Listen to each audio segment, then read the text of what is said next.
ఏ ఆత్మ యేసును మృతుల నుండి లేపి తీసుకొచ్చాడు ఆ ఆత్మ. ఇంత ఆత్మను తీసుకొచ్చి ఒక మట్టి కుండలో పెట్టేశాడంట. ఆ మట్టి కుండ పేరు నువ్వే, నీ శరీరమే.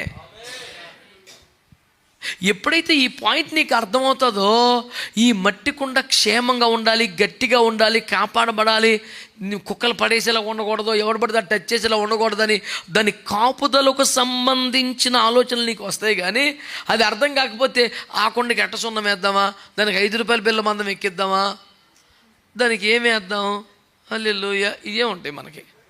ఇక్కడే ఎన్ఏడి కొత్త రోడ్ చర్చిలో ఓ పెళ్ళిలో వాక్యం చెప్తుంటే ఆ పెళ్లి కూతురు పక్కన యెజబేలు కూర్చొని ఉంది.